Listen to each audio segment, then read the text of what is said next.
नमस्कार, देश की बात में आपका स्वागत है। मैं हूं मनोज मानस। खबरों का रुख करेंगे उससे पहले देख लेते हैं इस वक्त की अहम सुर्खियां। संवत्सरी पर पीएम मोदी ने देशवासियों को दी शुभकामनाएं। बोले ये पर्व क्षमा और करुणा की शक्ति का प्रतीक।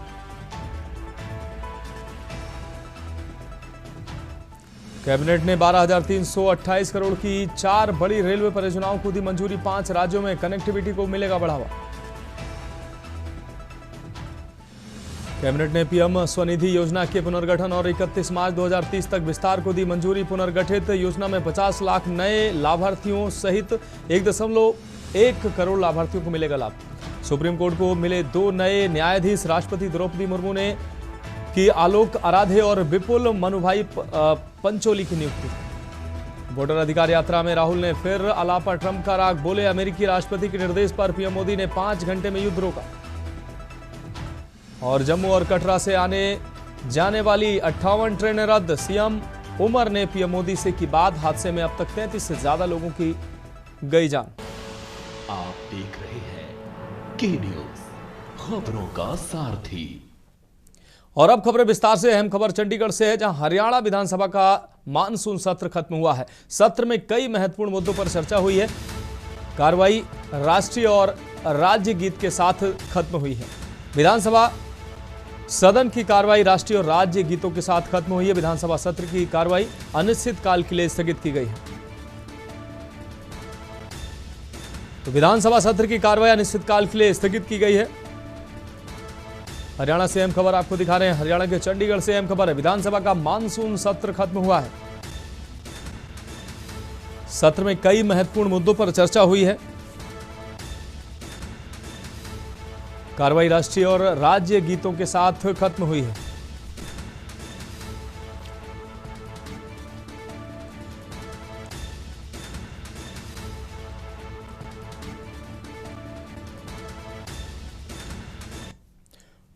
हरियाणा के मुख्यमंत्री नायब सिंह सैनी ने एक बड़ा ऐलान किया है आज। अब प्रधानमंत्री आवास योजना, मुख्यमंत्री शहरी आवास योजना और मुख्यमंत्री ग्रामीण आवास योजना के लाभार्थियों को 100 गज तक के रिहायशी प्लॉट खरीदने पर कोई स्टाम्प ड्यूटी नहीं देनी होगी। यह फैसला उन लाखों लोगों को सीधा फायदा पहुंचाएगा जो इन सरकारी योजनाओं के तहत अपना घर बना रहे हैं। मुख्यमंत्री सैनी ने विधानसभा में इसकी घोषणा करते हुए कहा कि इस कदम से गरीबों और मध्यम वर्ग के लोगों को बड़ी राहत मिलेगी और उनके लिए घर खरीदना आसान हो जाएगा।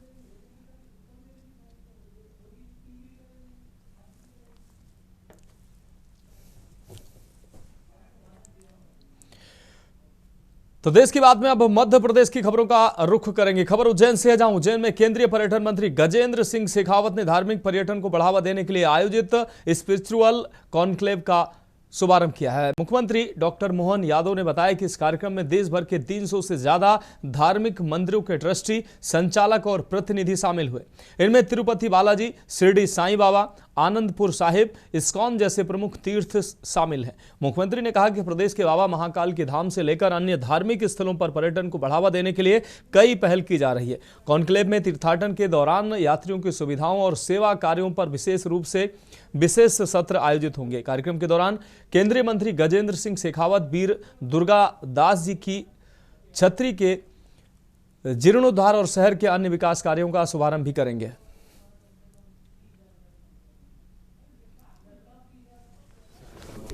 धार्मिक पर्यटन को बढ़ावा देने के लिए यशस्वी पर्यटन मंत्री श्रीमान गजेंद्र शेखावत जी आज हमारे रिलीजियस टूरिज्म के बड़े कार्यक्रम में आए हैं और आज इस कार्यक्रम में देश भर के तिरुपति बालाजी, शिरडी के साईं बाबा, आनंदपुर साहिब, इस्कॉन इंटरनेशनल या और ऐसे अलग अलग बड़े बड़े संस्थानों के कई सारे ट्रस्टी और कई सारे उससे जुड़े हुए संचालक गण आए हुए हैं।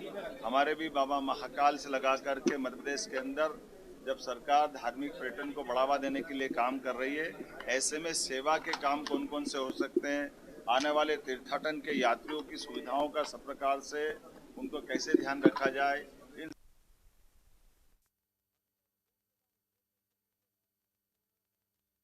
शेखावत ने बाबा महाकाल के मंदिर पहुंचकर आस्था से भरे दर्शन किए। उन्होंने नंदीहाल से शिव साधना में भाग लिया और गर्भगृह के द्वार पर माथा टेककर आशीर्वाद प्राप्त किया। मंत्री ने भगवान महाकाल का जलाभिषेक कर पूजा अर्चना की। मंदिर समिति ने उनका भव्य स्वागत सत्कार किया और सभी ने देश की सुख समृद्धि की कामना की।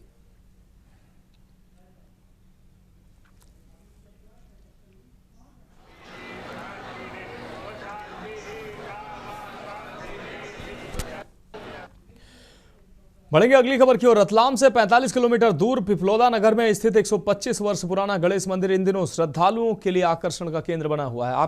कहा जाता है कि इसे रियासत काल में महाराजा मंगल सिंह ने अकाल के समय बनवाया था ताकि लोगों को रोजगार मिल सके। मंदिर के पास आज भी केसर विलास पैलेस मौजूद है, जहां महाराजा की वंशज संघमित्रा सिंह निवास करती हैं। यही परिवार मंदिर की देखरेख करता है, जिससे ये आज भी भव्य और सुंदर दिखता है। मंदिर में 24 फीट ऊंची भगवान गणेश की प्रतिमा स्थापित है। श्रद्धालु मानते हैं कि इस मांगलिक कार्य का पहला निमंत्रण यहीं दिया जाता है।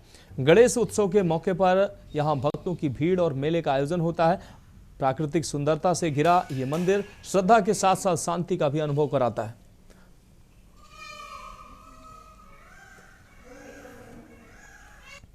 रतलाम से आए हैं हम लोग और गणेश जी की इतनी विशालकाय प्रतिमा पहली बार देखने को मिली हम लोगों को। और पहले हमने सुना था रतलाम में कि रतलाम से थोड़ी दूरी पर स्थित पिपलोदा के अंतर्गत यहाँ पे बड़े मतलब आकार के गणपति विराजित थे। और यहाँ पे ऐसा सुना है हम लोगों ने कि यहाँ आने से सर्व प्रकार की मनोकामनाएं पूर्ण होती है, विवाह में होने वाली बाधाएं भी दूर होती है। ये मंदिर की जानकारी हमारे मतलब बड़ाइला गांव से हमारे रिश्तेदार है, उन्होंने बताया कि चलो आज देखने चलते हैं वहाँ पर।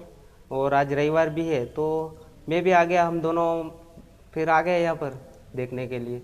और देखा कि वास्तव में गणेश जी की विशाल प्रतिमा है यहाँ पर, और हमने कहीं देखा ही नहीं ऐसी प्रतिमा। मतलब 1896 में बना हुआ मंदिर है। महाराजा साहब मंगल सिंह जी ने हमारे बनवाया था ये।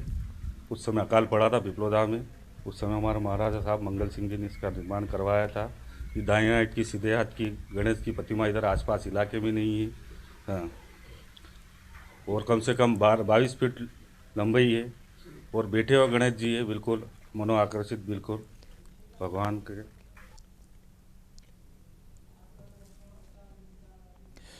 अब बढ़ेंगे अगली खबर की ओर। खबर रतलाम से है, जहां गणेश उत्सव शुरुआत के शुभ अवसर पर बुधवार को हर तरफ श्री गणेश जी के जयकारे ही गूंजते नजर आए। शुभ मुहूर्त में जावरा नगर के 44 स्थानों पर गणेश स्थापना की गई है, जिनमें चौपाटी के राजा, रामबाग के राजा और रपट के राजा प्रमुख हैं। साथ ही पिपली बाजार के राजा, रतलामी गेट के सेठ श्री गणेश सहित कई कॉलोनियों में भी भव्य स्थापना की गई। सुबह से ही बाजार पूजा पाठ की सामग्री से गुलजार नजर आए, जहां भक्त अपनी पसंद के गणेश जी को ढोल नगाड़ों के साथ घर लेकर आए। इस बार बारिश के बीच भक्तों में उत्साह कम नहीं था। अब 11 दिनों तक गणेश प्रतिमाओं की आरती और भक्ति की जाएगी और पूरे नगर में गणेश उत्सव की धूम रहेगी।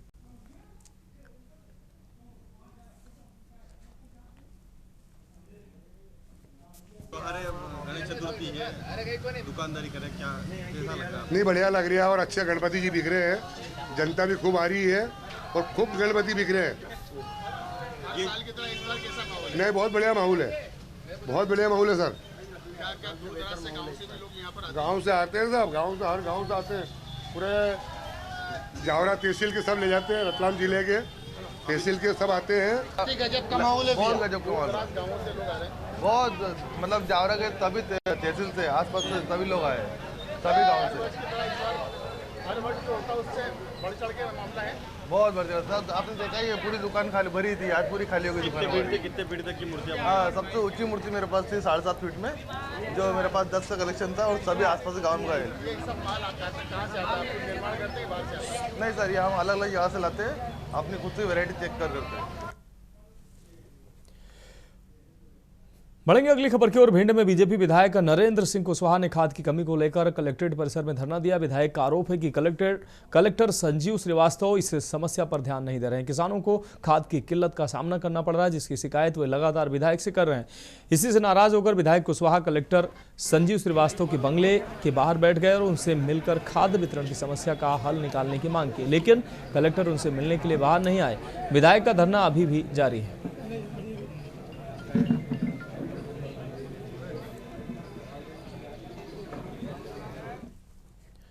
बढ़ेंगे अगली खबर की ओर। इंदौर के अन्नपूर्णा थाना क्षेत्र में शराब कारोबारी भूपेंद्र रघुवंशी ने इंजेक्शन लगाकर आत्महत्या कर ली। इस घटना से पूरे इलाके में सनसनी फैल गई है। पुलिस को मौके से 5 पन्नों का सुसाइड नोट भी बरामद हुआ है, जिसने आत्महत्या की वजह साफ कर दी है। सुसाइड नोट के अनुसार मुंबई निवासी इति तिवारी नामक युवती लंबे समय से भूपेंद्र पर आर्थिक दबाव बना रही थी। उसने कारोबारी से 25 लाख रुपए नगद और एक फ्लैट की मांग की थी। कारोबारी ने लिखा कि जब उसने ये मांग पूरी करने से इनकार किया तो युवती ने उसे बदनाम करने और झूठे मामलों में फंसाने की धमकी दी। इन धमकियों और मानसिक दबाव से परेशान होकर ही उसने आत्महत्या जैसा कदम उठाया। जांच में यह भी सामने आया कि भूपेंद्र और इति तिवारी की पहचान इंदौर के एक पब में हुई थी। धीरे धीरे दोनों के बीच नजदीकियां बढ़ी, लेकिन समय बीतने के साथ संबंध तनावपूर्ण हो गए। कारोबारी ने सुसाइड नोट में साफ लिखा है कि युवती की ब्लैकमेलिंग और लगातार डिमांड से वह अवसाद में चला गया और आखिरकार अपनी जान दे दी। थाना अन्नपूर्णा में एक शराब व्यवसायी और एक पब संचालक के द्वारा सुसाइड की घटना सामने आई थी, जिसमें मर्ग कायम किया गया है और पोस्टमार्टम कराया गया है। इसमें लगातार इसमें जो भी एक सुसाइड नोट मिला है, जिसके आधार पर जो भी नाम सामने आए हैं, इसमें जो मर्ग जांच के दौरान सभी के स्टेटमेंट्स लिए जाएंगे, बयान लिए जाएंगे और जांच की जाएगी। जांच में आए हुए तथ्यों के आधार पर वैधानिक कार्रवाई की जाएगी। जबलपुर के इंदिरानगर इलाके में कुछ अपराधियों ने सामुदायिक भवन के पास खड़ी कार का कांच तोड़ दिया। घटनास्थल पर कार में खून के निशान भी देखे गए, जिससे इलाके में तनाव फैल गया। इस घटना की जानकारी क्षेत्र के लोगों ने रांझी थाना प्रभारी उमेश गोदानी को दी। उन्होंने जनता को आश्वस्त किया कि पुलिस जल्द ही इस क्षेत्र में गश्त बढ़ाएगी। थाना प्रभारी ने लोगों से अपील की है कि यदि किसी संदिग्ध व्यक्ति को देखें तो तुरंत पुलिस को सूचना दें, ताकि अपराध पर कड़ा नियंत्रण रखा जा सके।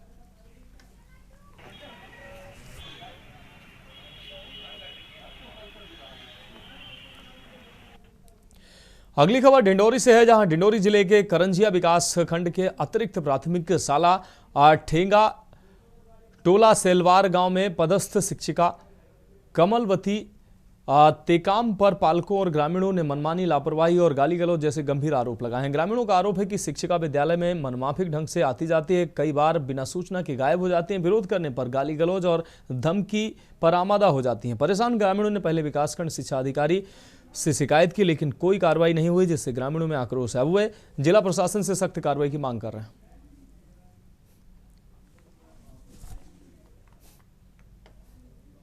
कर रहा है लापरवाही अपने यहाँ, बच्चों को भी सही साथ पढ़ाते नहीं, जो भी जैसा है यहाँ भी अपना मनमानी कर रहा है।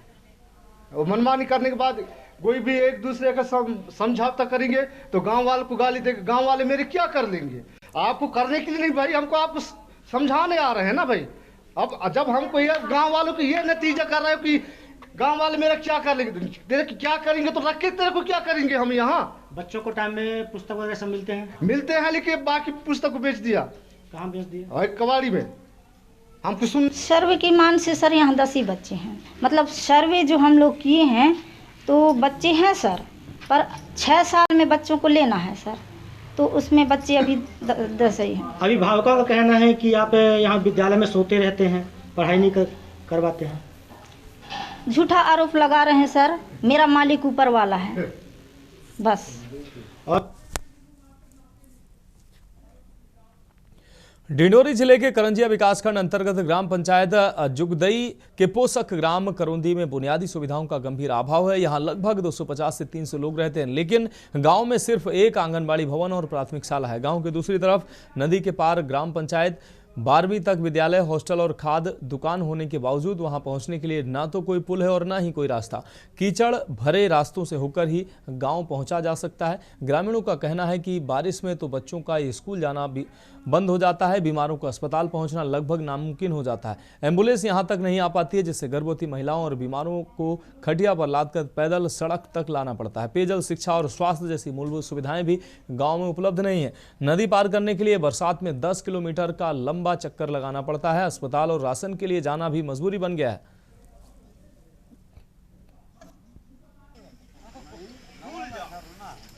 सर समस्या है, रोड का प्रॉब्लम है, बाल बच्चे जा रहे हैं स्कूल, चिखला में गिरते मारते आते हैं, चिखला कांधों में, तो सर लोग बोलते हैं क्या कचड़ा पचड़ा कपड़ा पहन के आ गए, डांटते हैं सर लोग, फिर जाते हैं घर में, फिर पहन के आते हैं। तो इसमें मैं चाहता हूँ सर कम से कम गिट्टी विट्टी बिछवाए रोड में। आप लोग जब बीमार पड़ते होंगे महिलाएं खासकर, तो कैसे जाती हैं फिर? वो खटिया में बह के लेते हैं सर हम लोग। बहुत प्रॉब्लम है सर, इतना कि हम चल नहीं पा रहे हैं, हमारे बच्चे हैं स्कूल तक नहीं जा पा रहे हैं। आज गनीमत है कि आज हमारा सूखा दिन है, आपके माध्यम से और हमारे माध्यम से आप पहुंच गए। गनीमत है कि अच्छे मीडिया के माध्यम से सरकार तक और हमारे पंचायत के सरपंच सचिव तक भी ये सवाल मैं उठाना चाहता हूं। और वहां तक ये कार्यक्रम होना चाहिए। हमारा पंचायत जुगदई पड़ता है, वहां पर स्कूल है, हमारा छात्रावास भी है और उसके बाद हमारा सोसाइटी भी, प्लस बीच में सिनी नदी है। देश के बाद में अब छत्तीसगढ़ की खबरों का रुख करेंगे। खबर छत्तीसगढ़ के सूरजपुर से है, जहां बीजेपी के पूर्व मंडल महामंत्री विशंबर यादव 2 साल पहले एक दुर्घटना में गंभीर रूप से घायल हो गए थे। यह हादसा तब हुआ था जब वे प्रधानमंत्री मोदी की रैली में शामिल होने जा रहे थे। इस दुर्घटना के बाद वे विकलांग हो गए और इलाज का खर्च उठा पाने में असमर्थ थे। संगठन से भी कोई सहयोग न मिलने पर उन्होंने इच्छा मृत्यु की मांग की। जब भूपेश बघेल को इस बारे में पता चला तो उन्होंने विशंबर यादव और उनकी पत्नी से फोन पर बात की। उन्होंने विशंबर को रायपुर आकर इलाज करवाने का अनुरोध किया और उनके इलाज का पूरा खर्च उठाने का भरोसा दिलाया। भूपेश बघेल ने अपनी सोशल मीडिया पोस्ट में भी इस घटना का उल्लेख किया और कहा कि वह इस मुश्किल घड़ी में विशंबर यादव के साथ है।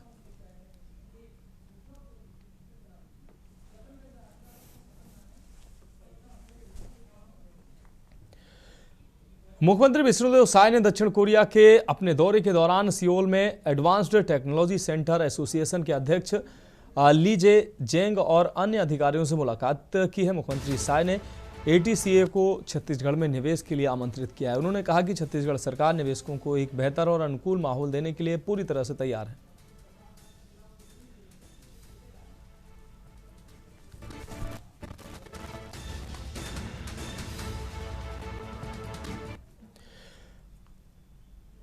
देश की बात में बिहार की खबर का रुख करेंगे। बिहार में चुनाव है और राजद नेता तेजस्वी यादव के साथ मिलकर कांग्रेस नेता राहुल गांधी वोटर अधिकार यात्रा निकाल रहे हैं। बता दें कि यात्रा के 10वें दिन जहां तेलंगाना के मुख्यमंत्री रेवंत रेड्डी शामिल हुए, वहीं 11वें दिन यानी बुधवार को तमिलनाडु के मुख्यमंत्री और DMK प्रमुख MK स्टालिन ने हिस्सा लिया।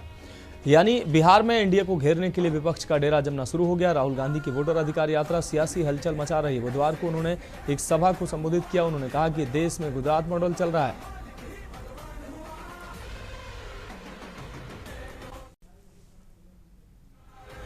अगर निष्पक्ष और सही तरीके से मतदान हुआ तो भाजपा गठबंधन हार जाएगा। इसलिए जनता को मतदान से रोकने का षड्यंत्र रचा जा रहा है। चुनाव आयोग को वो रिमोट से चलने वाली कठपुतली बना चुके हैं। 65 लाख बिहार वासियों को मतदाता सूची से हटाना लोकतंत्र की हत्या है। 17 अगस्त को जब सासाराम से हम लोगों ने यात्रा शुरू की थी तो हमने कहा था कि ये यात्रा सिर्फ नहीं है, ये पूरे इस दौर के लिए एक बड़े जन आंदोलन का आगाज हो रहा है। और हमने देखा कि धीरे धीरे ये आंदोलन की जो गूंज है, जो इसका नारा है, इस एनडीए की सरकार में घूसखोरी बढ़ी है कि नहीं बढ़ी है? बढ़ी है। एसआईआर में आप लोगों को आवासीय प्रमाण पत्र बनवाना होता है, जातीय प्रमाण पत्र बनाना होता है, देना पड़ता है कि नहीं देना पड़ता है घूस? अब तक समझिए जब से एसआईआर की प्रक्रिया चल रही है, आवासीय प्रमाण पत्र, जातीय प्रमाण पत्र बनाने में लगभग 4,000 करोड़ का रिश्वत जो है लिया गया। एक बात याद रखिएगा कि जो सरकार वोट चोरी से बनेगी वो सरकार गरीबी दूर नहीं करेगी। इसीलिए वोट चोरी के खिलाफ लड़ना मतलब गरीबों के हक और अधिकार के लिए लड़ना। जो सरकार वोट चोरी से बनेगी वो सरकार पेपर लीक कराएगी। एक नया कानून आता है लोकसभा में, राज्यसभा में चुप्पे चुप्पे एक नया कानून आता है, पास हो जाता है, किसी को नहीं पता, दिन में पास किया जाता है। पता है क्या कानून था? कानून था कि कुछ भी हो जाए, इलेक्शन कमिश्नर कुछ भी कर दे, उनके खिलाफ कानूनी कार्रवाई नहीं की जा सकती। अब आप मुझे बताओ ऐसे कानून की क्या जरूरत?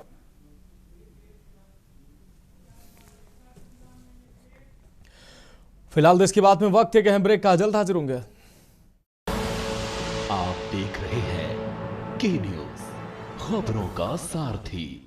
ब्रेक के बाद देश की बात में एक बार फिर से आपका स्वागत। रुक करेंगे अगली अहम खबर का। कैमूर जिले के दुर्गावती प्रखंड के मचखियां गांव के पास से गुजरने वाली दुर्गावती नदी का कटाव तेजी से हो रहा है। दुर्गावती नदी के तट पर गांव के 20 से 25 दलित लोगों की घर गृहस्थी बसी हुई है। तेजी से हो रहे कटाव को लेकर दलित बस्ती के लोगों में डर का माहौल बना हुआ है। आपको बता दें कि बरसात के महीने में जब जब दुर्गावती नदी उफान पर आती है तो मिट्टी का कटाव होना शुरू हो जाता है। ग्रामीण इस समस्या को लेकर जिला पदाधिकारी दुर्गावती सीओ को आवेदन देकर गुहार लगा चुके हैं, लेकिन विभाग इस पर ध्यान न देकर लगातार नजरअंदाज करता आ रहा है। इस मामले पर ग्रामीणों में रामजी धोबी, शारदा देवी सहित तमाम लोग नदी के तट पर बसे हुए हैं और प्रत्येक साल नदी का कटाव हो रहा है। बरसात के महीने में जब नदी भर जाती है तो सांप बिच्छू घरों में घुस जाते हैं। ये बात उन्होंने कही। कई बार हम लोगों के मवेशी भी नदी में गिर जाते हैं। हम लोग डर के साए में जीने को मजबूर हैं। जब जब चुनाव आता है तो नेता लोग आते हैं और वादा करके चले जाते हैं। हम लोग जिला प्रशासन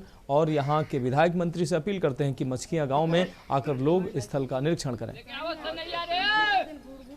है अजीत जी कि यह दुर्गावती नदी पर मचखियां गांव बसा हुआ है और लंबे अरसे से इस नदी की वजह से, चूँकि यह बरसाती नदी है और जब आती है तो पूरे सैलाब के साथ आती है और इसका इतना प्रचंड रूप रहता है कि हर प्रतिवर्ष जो गांव के किनारे बसे हुए मचखिया गांव के किनारे जो बसे हुए दलित लोग हैं, अति पिछड़ा लोग हैं, उनका घर जो है कि साल दर साल नदी के आगोश में समा जाता है। नदी में जाता है सब धोबी लोग को, मुसलमान लोग को नदी पर बानी जा, बीन लोग बानी जा, हई का कहला नाव लोग बानी जा।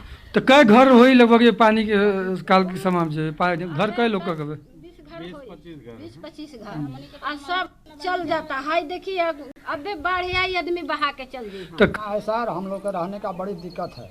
क्या दिक्कत है, कैसे दिक्कत हो रहा है? नदी का कटाव जो दुर्गावती नदी जो बह रही है हम लोग के लिए बहुत क्षति पहुंचा रही है। हम लोग का घर कितने नदी में चल गया, हम लोग के लड़का फड़का उसमें गिर जाते हैं, रहने का जगह नहीं है। हमको लोग की मांग यही है कि ज़मीन दीजिए, हम लोग को बोल्डर दीजिए बिछाने के लिए, तब तो हम लोग रहेंगे। कहाँ रहेंगे हम लोग के रहने का व्यवस्था कोई नहीं है। 20 घर हम लोग 10 घर धोबी हैं हैं। दुर्गावती नदी बा सुवारा में मिल गई बिया, देखते बानी कुल टूटत बा, गिरत बा। हमनी के लइका लइके बे दुख काले पूरा गिर गई ना, तो भला पौड़त रहता तो निकल गई ना। तो ये कटान की तरफ होगा, ये जो कटान होता है आप लोग का घर द्वार मतलब गिर भी सकता है काहे में? काहे गिरते ना बा, देखी तो का गिर गल बा। तो सरकार से क्या मांग करते हैं? सरकार से बोल्डर बिछवा दे, जमीन दिवा दे, तो हमनी के बसे के हो जी, रहे के हो जी।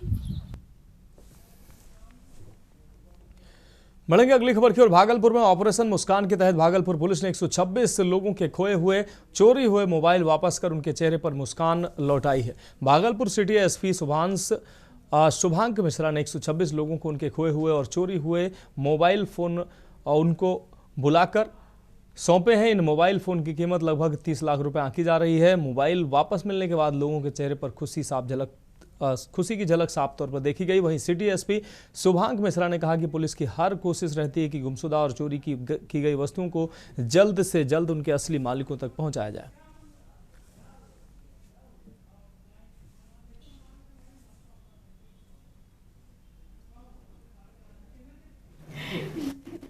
बस में गिर गया था।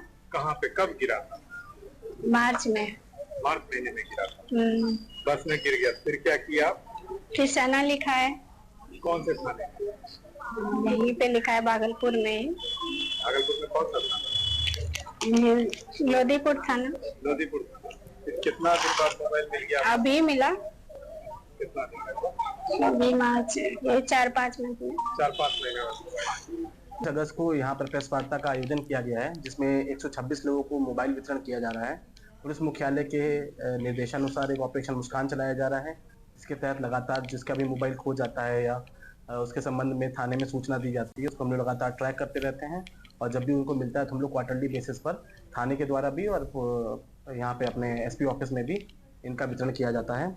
आज 126 लोगों का मोबाइल वितरण किया गया, जिसकी लगभग कीमत 30 लाख के आसपास आती है।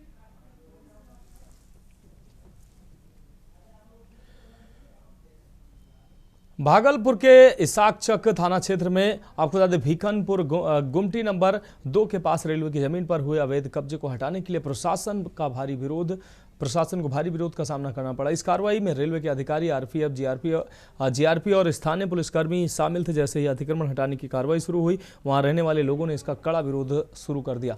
विरोध इतना बढ़ गया कि आरपीएफ की महिला जवानों और स्थानीय महिलाओं के बीच हाथापाई तक की नौबत आ गई, जिससे काफ़ी तनावपूर्ण स्थिति हो गई। तनावपूर्ण स्थिति को देखते हुए भागलपुर सदर अनुमंडल पदाधिकारी विकास कुमार तुरंत मौके पर पहुंचे। उन्होंने रेलवे अधिकारियों से बात की और फिलहाल अतिक्रमण हटाओ अभियान को रोक दिया गया। एसडीओ ने बताया कि अब रेलवे अधिकारी और अंचल अधिकारी मिलकर इस मामले पर बातचीत करेंगे और आगे का फैसला लिया जाएगा।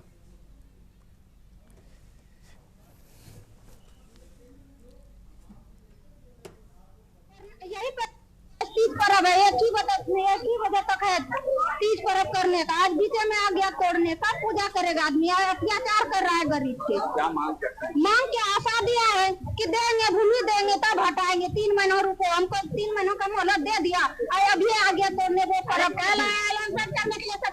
खाली कीजिए, लक्ष्मी नाम है, लक्ष्मी करने के लिए डिवीजन में नॉमिनेटेड रहते हैं ऑफिसर, आप वहाँ बात कर लीजिए।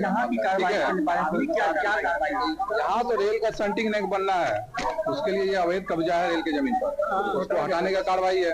पहले दिया गया था, इसके बाद ये तो 2 महीने से स्टार्ट है, 2 महीने पहले से यहाँ पर ये गतिविधि शुरू की गई है। हमको डबलिंग का काम करना ही करना है, ये तो तय है। उस समय भी ये लोग डीएम साहब थे, जमीन क्या मुआवजे की बात हो रही थी, लेकिन हमारा काम जब देखे कि अब बिना हटाए नहीं हो पाएगा, हम लोग लोकल प्रशासन से ये करके हटाने के लिए रेल की जमीन पर से अतिक्रमण मुक्त करने के लिए हम लोग प्रोग्राम किए हैं। ये लोग को तो पहले से भी बोला हुआ था, उस समय भी जब हम लोग आए थे पूरा ये करके 10 दिन पहले नोटिस दे करके, तब भी हमसे जो है 2 दिन 4 दिन का समय लिया गया था। रेलवे की प्रोजेक्ट के अंतर्गत ये एक शंटिंग यार्ड यहाँ पे इसका क्रियान्वयन किया जाना है, एग्जीक्यूशन किया जाना है। तो जैसा कि शंटिंग यार्ड होगा तो जमीन तो क्लियर होगी। यहाँ पे काफी समय से जो लोग बसे हुए हैं उनकी मांग है कि हमें जो है मेरा ऑल्टरनेट जो विस्थापन है उसको पहले हमको करा दें, फिर इसको हम लोग हटेंगे यहाँ से। तो रेलवे के संबंधित पदाधिकारियों से विमर्श हो रहा है और जो उनके वरीय पदाधिकारी हैं, उच्च पदाधिकारी, उनसे भी हम लोग बैठक करके इस चीज़ को सॉर्ट आउट करेंगे। बढ़ेंगे अगली खबर की ओर। किशनगंज में गृह रक्षा बल के सिपाहियों ने अपनी 21 सूत्रीय मांगों को लेकर जोरदार विरोध प्रदर्शन किया। अम्बेडकर नगर टाउन हॉल के सामने सैकड़ों जवान सरकार के खिलाफ नारेबाजी करते नजर आए। वहीं धरने पर बैठे जवानों का कहना है कि न्यायालय के आदेश का पालन नहीं हो रहा है और सरकार उनसे सौतेला व्यवहार कर रही है। उनकी प्रमुख मांगों में सेवा निवृत्ति राशि को 1.5 लाख से बढ़ाकर 5 लाख करना, समान काम के बदले समान वेतन, पुलिस बल के समान अवकाश और प्रतिवर्ष वर्दी भत्ता शामिल है।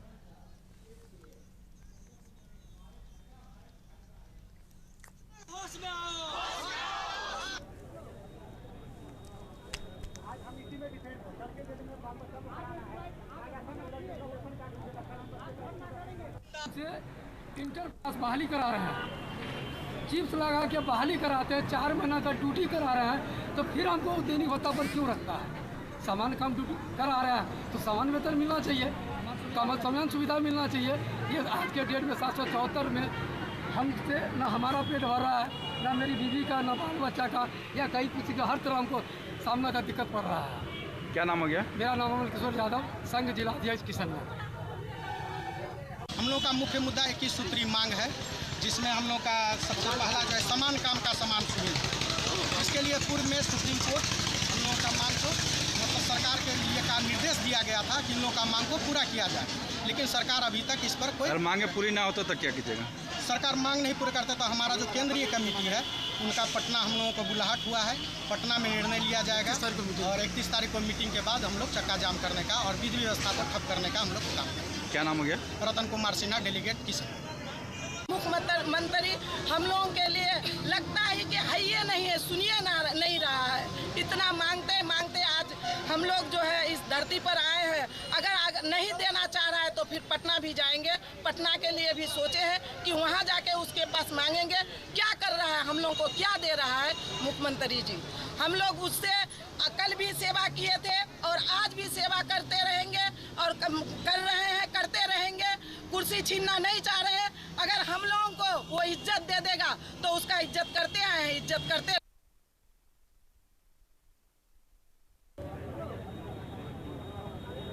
हम इसी में डिपेंड है। करके दे देंगे, बाल बच्चा को कराना है, आगे ऐसा ना करके वोट काट के रखा हम करेंगे। जिंदाबाद जिंदाबाद जिंदाबाद। वर्षों से परिलंबित मांगे पूरी करना होगा।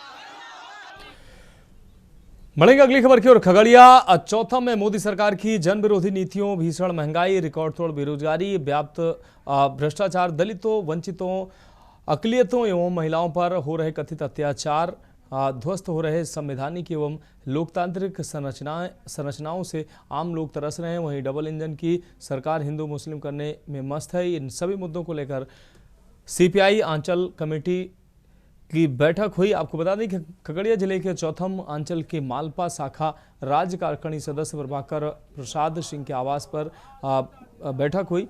विगत दिन केंद्र की मनुवादी सरकार के निर्देश पर चुनाव आयोग द्वारा बिहार विधानसभा चुनाव 2025 से 2 माह पहले बिहार में गहन मतदाता पुनरीक्षण कराकर एक सुनियोजित साजिश के तहत 65 लाख लोगों को मतदाता सूची से नाम हटा दिया गया, जिसमें अधिकांश प्रवासी मजदूर, महिलाओं, दलितों, आदिवासियों में अल्पसंख्यकों का नाम शामिल है। इन सबको वोट देने से संवैधानिक अधिकार छीन लिए जाने की बात कही गई। यात्रा के माध्यम से इस कुकृत्य के खिलाफ लाखों करोड़ों लोगों से संवाद स्थापित किया गया। ये बात इस बैठक में कही गई। आज भारतीय कम्युनिस्ट पार्टी चौथम अंचल परिषद की बैठक हो रही है और बैठक में मुख्य रूप से अभी देश की मोदी सरकार के द्वारा चुनाव आयोग के दबाव में आज वोट चोरी की घटनाएं बिहार के अंदर 65 लाख से ज़्यादा मतदाताओं का नाम वोटर लिस्ट से छांटने का काम किया गया है। बड़े पैमाने पर कमजोर वर्ग के मतदाता जो परिवार का भरण पोषण करने के लिए दूसरे प्रदेश में मजदूरी कर रहे हैं। चौथम आज हमारा लोग का अंचल परिषद का बैठक है। बैठक में हम लोग फैसला लिए हैं कि चौथम से हम लोग 3000 आदमी को ले जाएंगे पटना में गांधी मैदान में जो रैली है इंडिया गठबंधन का, उसमें चौथम से हम 3000 आदमी को ले जाने का गारंटी करेंगे, जिससे कि मेरा इंडिया गठबंधन का रैली जो है वह सफल होगा। मेरा नाम अनिल कुमार सिंह, चौथम अंचल मंत्री कम्युनिस्ट पार्टी। बक्सर में पूर्व केंद्रीय मंत्री और भारतीय जनता पार्टी के वरिष्ठ नेता रामकृपाल यादव ने विपक्षी दलों पर तीखा हमला बोलते हुए कहा कि हम भी राजद में रह चुके हैं। लालू यादव कांग्रेस के चरणों में अपना मान सम्मान और पगड़ी कभी नहीं रखे, लेकिन उनके सुपुत्र तेजस्वी सत्ता को लेकर राहुल गांधी के ड्राइवर तक बन गए हैं। वोटर अधिकार यात्रा महज एक दिखावा है। असल तो यह है कि विपक्ष अपनी हार पहले मान चुकी है। वोट चोरी का मुद्दा पूरे देश में फैला रही, जिसका उद्देश्य बिहार की जनता को भ्रमित करना है।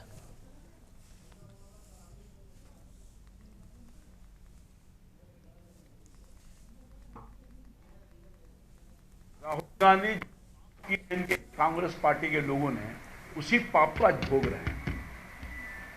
क्या बात करेंगे राहुल गांधी की? लगातार 60 वर्षों तक जो पार्टी राज्य और केंद्र में जनता ने उनको समर्थन दिया, वो आंख बंद करके, और आज जो दुर्दशा है चाहे बिहार का या बक्सर का या देश की किसी हालात का, वो किसी और का देनी है, कांग्रेस पार्टी का देनी। ये क्या बात करेंगे? रो रही है, कह रही है, ये सब नाटकबाज है।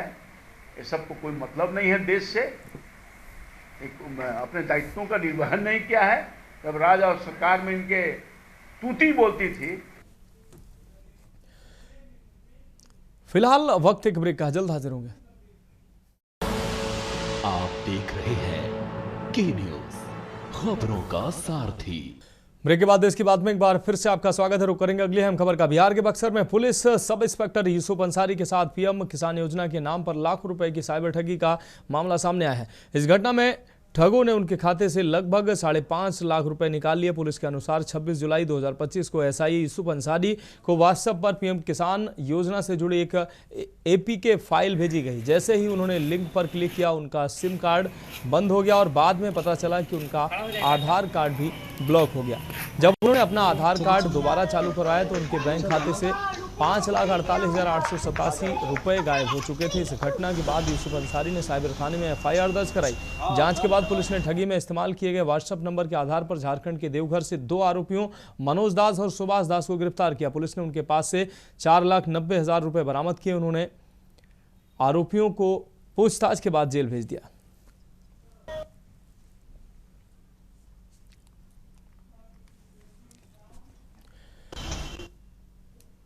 देश के बाद में अब उत्तर प्रदेश की खबरों का रुख करेंगे। अहम खबर राजधानी लखनऊ से है। यूपी पीडब्ल्यूडी में अभियंताओं का प्रमोशन किया गया। 6 अधिशासी अभियंताओं का प्रमोशन हुआ है और वो अधीक्षण अभियंता बनाए गए हैं। अधिशासी अभियंता प्रमोशन पाकर अधीक्षण अभियंता बनाए गए हैं। सतीश चंद्र वर्मा बने हैं अधीक्षण अभियंता। सर्वेश कुमार हरित बने हैं अधीक्षण अभियंता।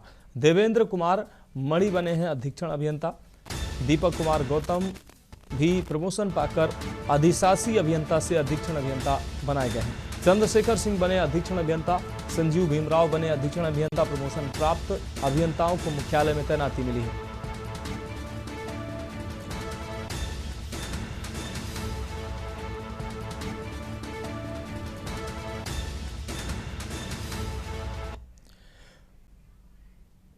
लखनऊ के मेडिको एजेंसी के मालिक हिमांशु अग्रवाल को नकली दवाओं के कारोबार के आरोप में आगरा से गिरफ्तार किया गया है। यह गिरफ्तारी उत्तर प्रदेश एसटीएफ और एफएसडीए की एक संयुक्त कार्रवाई के दौरान हुई। यूपी एसटीएफ और एफएसडीए की टीम ने लखनऊ में हिमांशु अग्रवाल के गोदाम पर छापा मारा। छापे के दौरान टीम को भारी मात्रा में विभिन्न कंपनियों की नकली दवाएं मिली। छापेमारी के दौरान हिमांशु अग्रवाल ने अधिकारियों को कार्रवाई रोकने के लिए 1 करोड़ रुपए की रिश्वत की पेशकश की थी। अधिकारियों ने मौके से उसे 1 करोड़ रुपए की नगद राशि के साथ रंगे हाथों गिरफ्तार कर लिया।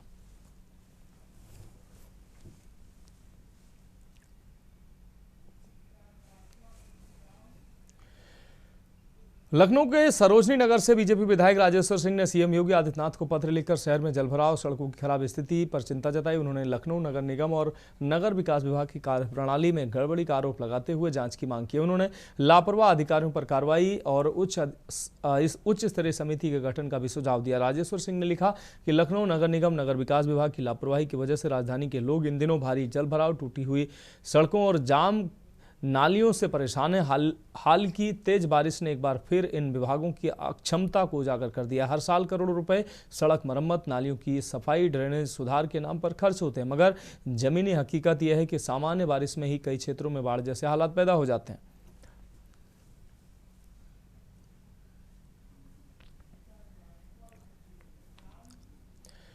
कानपुर में महापौर प्रमिला पांडे ने शहर की स्वच्छता को लेकर स्वास्थ्य विभाग के डॉक्टर्स और सहकारी और सरकारी हॉस्पिटल प्रमुख अधिकारियों के साथ बैठक की। इस दौरान जिला अस्पताल कांसीराम मेडिकल कॉलेज से संबंध हैलेट हॉस्पिटल, उर्सुला हॉस्पिटल, जेके कैंसर इंस्टीट्यूट, कार्डियोलॉजी हॉस्पिटल, ये सभी सरकारी अस्पताल हैं, इनके डॉक्टर्स बैठक में शामिल हुए। कानपुर सीएमओ ने बैठक में ना आकर अपना प्रतिनिधि भेज दिया, जिसको जानकारी कम होने पर महापौर ने जमकर फटकार लगाई। महापौर का कहना है कि सभी अस्पताल अपना बायो मेडिकल वेस्ट शहर के कचरे के साथ मिलाकर डालते हैं, जिससे शहर की जनता में बीमारियां फैलती हैं। महापौर ने नगर आयुक्त को निर्देशित करते हुए डॉक्टर्स से निजी अस्पतालों की सूची तैयार करके सभी को बायो मेडिकल वेस्ट के लिए नोटिस भेजने को कहा।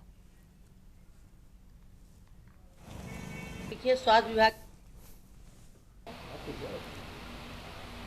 मैंने कल ये हमने अखबार के में देखा कि जिसमें 5-6 अस्पताल का कूड़ा आप लोगों ने दिखाया था, जिसमें उर्सला था, काशीराम था, हाईलाइट था, जीके था। ये 5-6 जो हमारी सरकारी संस्था यहाँ का कूड़ा आपने पेपर में दर्शाया।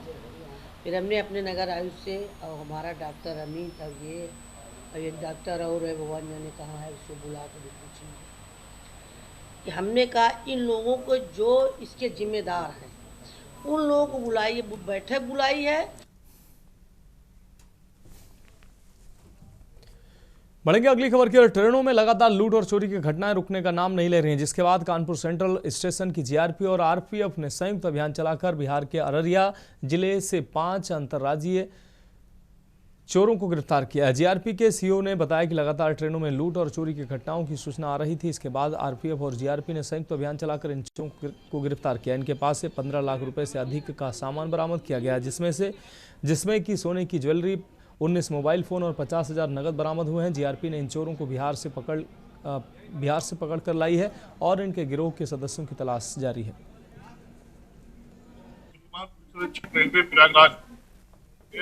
निर्देशों के क्रम में ट्रेन में हो रही चोरी की घटना को रोकथाम के लिए बराबर निर्देश मिल रहे थे। इस निर्देश के क्रम में आरपीएफ और हमारी जीआरपी टीमें लगी हुई थी अपराधियों की गिरफ्तारी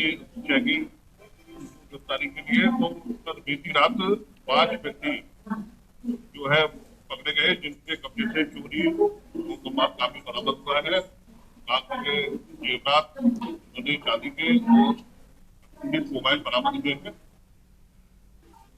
ट्रेनों में हो रही लगातार चोरी की घटनाओं को अंजाम देने के लिए चोर जहां एक तरफ सतर्क है, वहीं इन पर नकेल कसने के लिए जीआरपी व आरपीएफ की संयुक्त टीम लगातार अभियान चला रही है। मैं आपको बता दूं कि जीआरपी व आरपीएफ की संयुक्त टीम ने बिहार के अररिया से 5 अंतरराज्यीय चोरों को गिरफ्तार किया है। इनके पास से लगभग 19 मोबाइल और ज्वेलरी और 50,000 रुपए कैश बरामद हुआ है।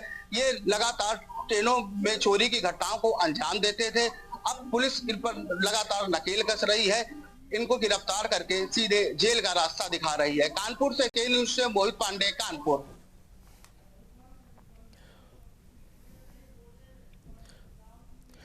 कानपुर नगर निगम स्थित प्रमिला सभागार में भाजपाइयों ने वन नेशन वन इलेक्शन को लेकर बैठक का आयोजन किया। आपको बता दें कि प्रदेश महामंत्री अनूप गुप्ता ने कार्यक्रम की अध्यक्षता करते हुए पदाधिकारियों को एक राष्ट्र एक चुनाव के आगामी कार्यक्रमों एवं अभियानों के संदर्भ में निर्देश दिए। वहीं मीडिया से बात करते हुए उन्होंने बताया कि वन नेशन वन इलेक्शन को लेकर भारतीय जनता पार्टी के कार्यकर्ता जन जन तक जाकर संवाद करेंगे और उनसे राय लेंगे। उनका कहना है कि वन नेशन वन इलेक्शन सिर्फ एक मुद्दा नहीं बल्कि इस विधेयक के रूप में भी पास कराया जाना है। पदाधिकारियों का कहना है कि प्रदेश के विश्वविद्यालयों, महाविद्यालयों सहित अन्य महाविद्यालयों में एक राष्ट्र एक चुनाव के समर्थन में छात्रों युवाओं के कार्यक्रम आयोजित किए जाएंगे। उन्होंने कहा कि एक राष्ट्र एक चुनाव का मतलब देश के लोकसभा के चुनाव और सभी राज्यों के विधानसभा चुनाव एक साथ हों। इससे न सिर्फ इलेक्शन पर खर्च होने वाला सरकारी धन की बचत होगी बल्कि एक राष्ट्र एक चुनाव से देश के विकास को भी गति मिलेगी। आज यहाँ कानपुर उत्तर और दक्षिण दोनों जनपद के कार्यकर्ता एकत्रित हुए हैं और इसमें वन नेशन वन इलेक्शन जो एक विषय पूरे देश भर में चल रहा है और ये विषय 24 दिसंबर 2024 को देश के संसदीय कार्य मंत्री श्री अर्जुन राम मेघवाल जी के द्वारा एक विधेयक के तौर पर लोकसभा के सदन पर प्रस्तुत हुआ। लोकसभा में ये जो विधेयक प्रस्तुत हुआ। बढ़ेंगे अगली खबर की ओर। कानपुर में गणेश उत्सव का जश्न अपने चरम पर। शहर भर में गणपति बापा मोरया के जयकारों से गूंज सुनाई दे रही। जगह जगह श्रद्धालुओं ने गणपति बापा की भव्य मूर्तियों की स्थापना की। सजावट और सांस्कृतिक कार्यक्रमों से उत्सव और भी खास बन गया है। कानपुर में गणेश उत्सव की रौनक देखते ही बन रही है। श्रद्धालुओं ने घर घर और पंडालों में गणपति बप्पा को विराजमान किया है। पूरे इलाके में सजावट और रोशनी की छटा बिखरी हुई है। भजन कीर्तन और पूजा अर्चना का दौर लगातार जारी है। कानपुर में इस बार गणेश उत्सव का नज़ारा कुछ और ही है। गणपति बप्पा मोरया के जयकारों से शहर की गलियां गूंज रही हैं। श्रद्धालुओं ने जगह जगह भव्य पंडाल सजाए और सुंदर सुंदर मूर्तियों की स्थापना की है।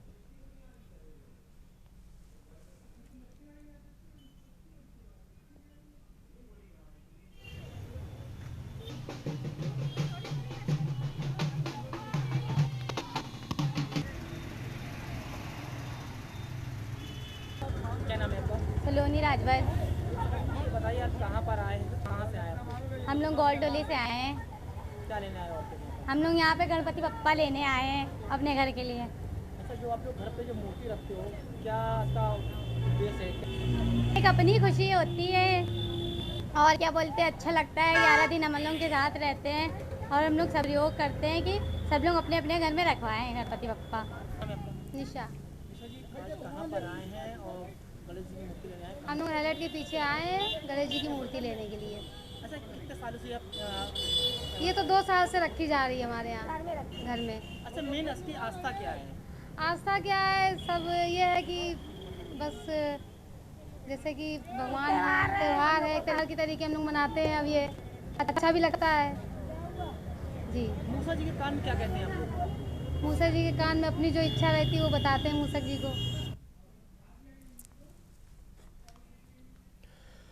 अमेरिका के द्वारा इंडिया पर 50% का टैरिफ लग जाने के बाद जहां पूरे देश में अमेरिका का विरोध शुरू हो गया, तो वहीं कानपुर में अखिल व्यापार मंडल ने प्रदेश महामंत्री ज्ञानेश मिश्रा की अगुवाई में व्यापारियों ने किदवई नगर चौराहे पर डोनाल्ड ट्रंप और अंबेडकर के,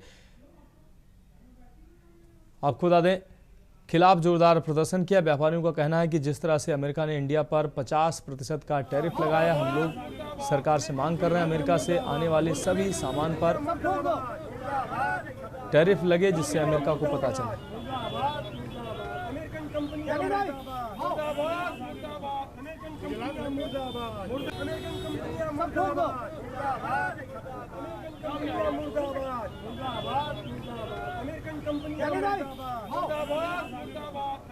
आज भारत के खिलाफ अमेरिका के राष्ट्रपति डोनाल्ड ट्रंप ने एक अतिरिक्त 25% टैरिफ लगाया है। 20 दिन पहले 25% लगाया और आज 25%, कुल मिला के 50% टैरिफ। भारत से जितनी भी निर्यात होने वाली वस्तुएं अमेरिका जाती हैं उनमें 50% टैरिफ लग गया है। निश्चित रूप से अमेरिका में महंगाई बढ़ी, अमेरिका के नागरिक परेशान हो रहे हैं। ये डोनाल्ड ट्रंप के सनकी भरे फैसले से जब से वो राष्ट्रपति बनकर दोबारा आए हैं।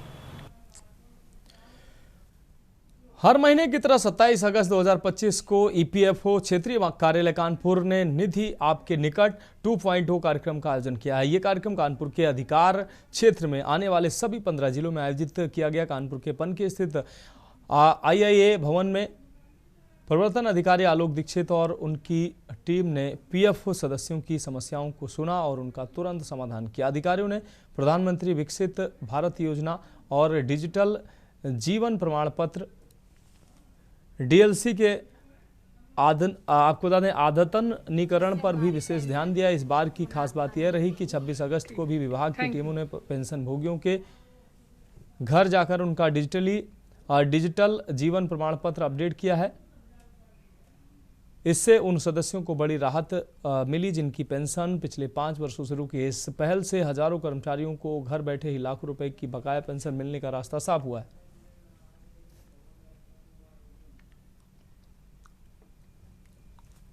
बोलिए।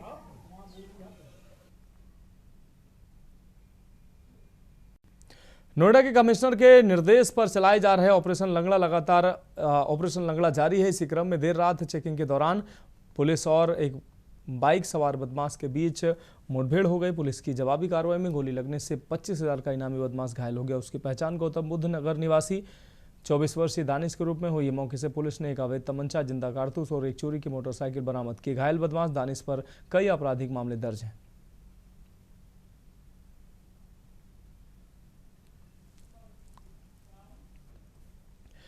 अगली खबर नोएडा से है, जहां ग्रेटर नोएडा के कासना थाना क्षेत्र के सिरसा गांव में दहेज की मांग पूरी न होने पर निकी नाम की महिला को ससुराल वालों ने ज्वलनशील पदार्थ डालकर जिंदा जला दिया। इस दिल दहला देने वाली घटना ने पूरे देश को झकझोर दिया है। मामले की गंभीरता को देखते हुए उत्तर प्रदेश महिला आयोग की सदस्य मीनाक्षी भराला मृतका के गांव और उपवास पहुंची।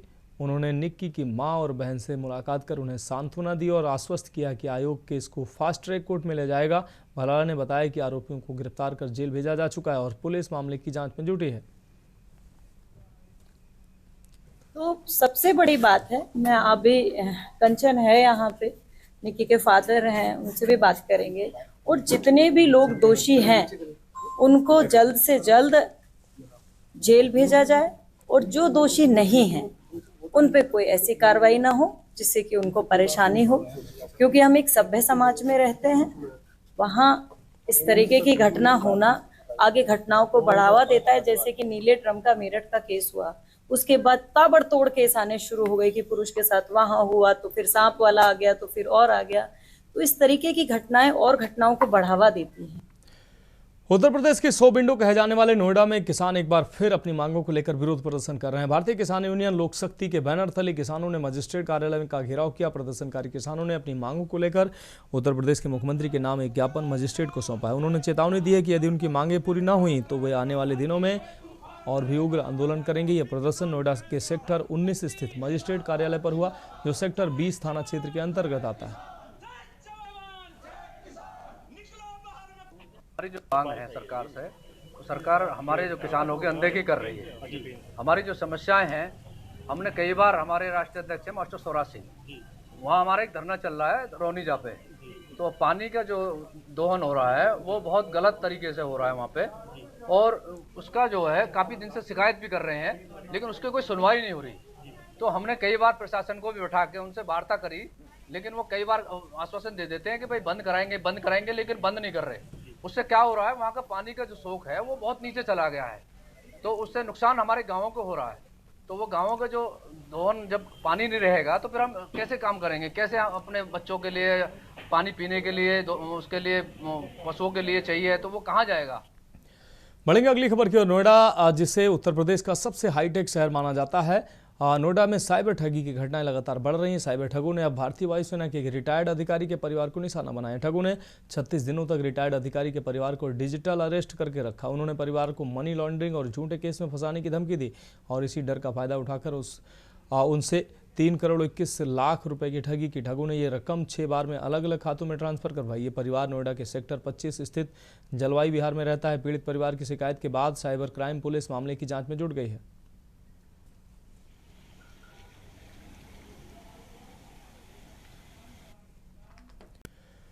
तो फिलहाल देश की बात में अभी के लिए मेरे साथ इतना ही। मुझे दीजिए इजाजत और आप देखते रहिए के न्यूज़ इंडिया।